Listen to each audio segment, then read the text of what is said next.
Hello and welcome to Rimworld. I've been wanting to do a video on this game for a while, and we're going to be doing something a little different rather than your normal Rimworld series. We're going to be playing as the Ancients from Vanilla Expanded. So the way these guys are a little different is you start off in a vault as opposed to just outside or anything like that, and you basically have all this technology. Like you start off with really high, like in technology. But the only issue being is that you can't recruit other people. You can only recruit from within your faction, and we'll get into how we find others from our faction later on in the video. As of right now, we need to focus on getting out of this bunker because we only have limited survival meals before we starve to death, and breaking or mining out is not an option. Luckily, our guy has pretty high intelligence, so we can just set him to work hacking these doors, and hopefully we'll eventually get outside, and then we'll be able to go from there. So let's set him to work.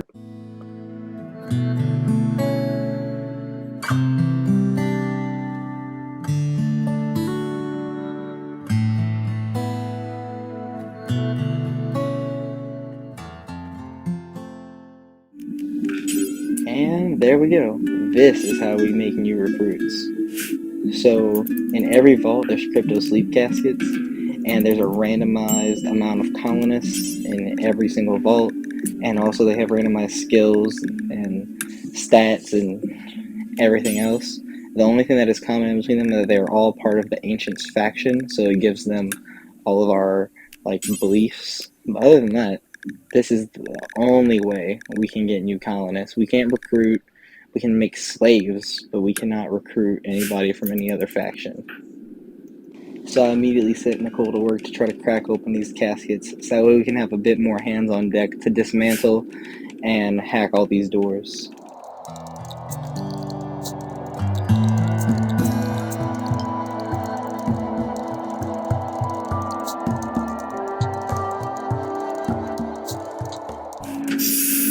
And just like that, we have a new colonist. And their stats aren't that bad either. So we really put them to work opening the rest of the caskets while Nicole collapses after a couple hours of hacking. And now, just after a bit of hacking, we now have 4 colonists that we can put to work to break us out of this vault and do the various other menial tasks that we're going to need to do to get this vault up and running, like reconnecting power, scrapping bits and pieces that we no longer need.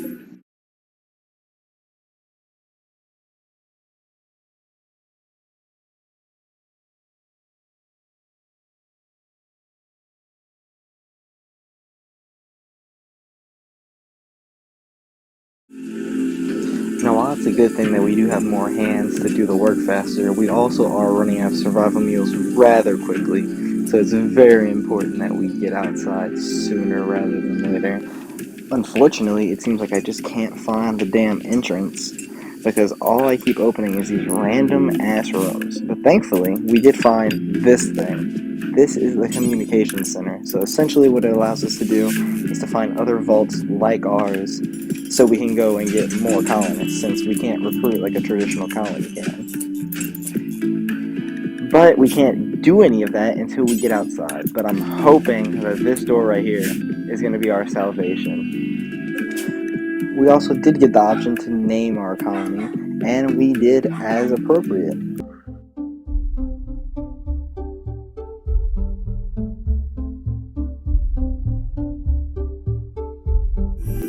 And with the new location of the next vault that we had to journey to finally found out, all that was left to do was to finally get out of the vault. Unfortunately, this was progressing a little too slowly for my taste, and we were running out of food very fast. So, we sent more people to work on the doors for hours and hours. Did it cause a few mental breaks? Sure, but that's nothing a few rounds of foosball can't fix. And after opening that door, Lord and behold, we found another door. So while our colonists were losing their minds being trapped under a mountain, we decided to go into researching microelectronics and hope that it would stave off some of their mental breaks as a result of starvation and lack of sunlight, just like any true gamer. We did eventually manage to make it outside, but it wasn't really outside. We were still stuck in this accursed mountain. It looked like we were gonna have to mine our way out, but with one small problem. We have no idea where to go to get out. So we're just gonna have to strip mine till we find the exit.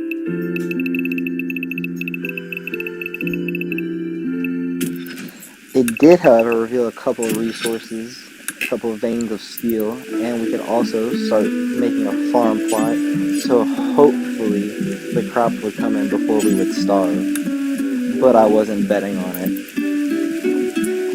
Slowly but surely, they were going insane in this mountain. We were safe, but too safe. Our own defenses had blocked us off from the rest of the world, and to make things even worse, we lost one of our own. While trying to inject him with super nanites and evolve him, the experiment failed. But one good thing is, there's one less mouth to feed. Unfortunately, due to the lack of food, instead of burying him, my colonists had other ideas. Well, at least I won't be needing this grave anymore. And we in fact became so uncivilized that our Navy tech, Brad, decided he didn't want to be a part of society anymore. So he went wild, just in time for us to discover the wild for him. Unfortunately, since he went wild, that means we won't be able to recruit him again because our faction cannot recruit people. But we did make a nice, cozy little bed for him in the hydroponics room until we could figure out what we were going to do with him. But seeing as the rest of the colony was still starving to death, we decided to exterminate all wildlife on the map that wouldn't hurt us, which was almost all of it. And immediately our colonists got to work savagely murdering every animal within a 5-mile radius.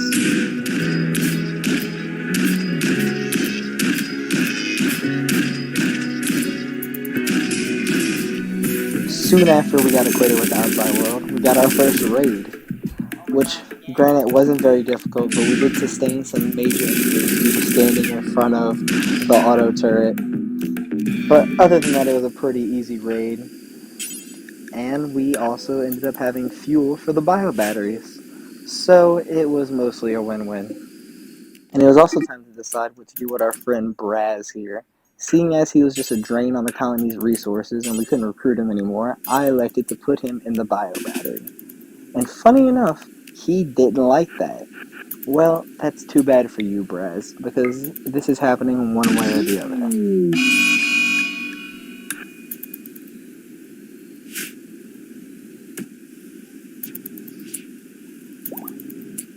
We were losing colonists fast, and it was starting to look more promising just to abandon this settlement and head to one of the research stations at the vaults that we had discovered.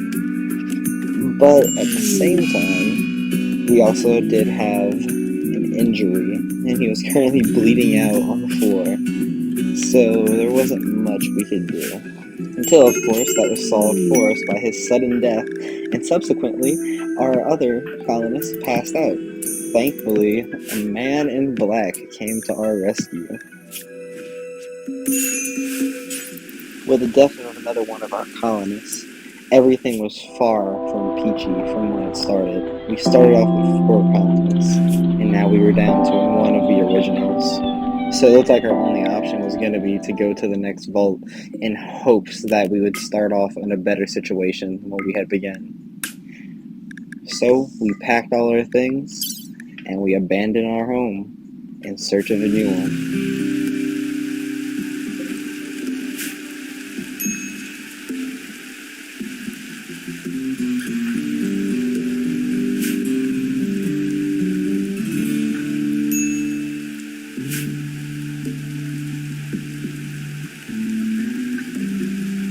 But because the universe was fit to mock us, right as we left for our harrowing expedition, a raid showed up. And there was nobody here for him to raid. But he was met very quickly with our auto turret, and left to bleed out in the rain.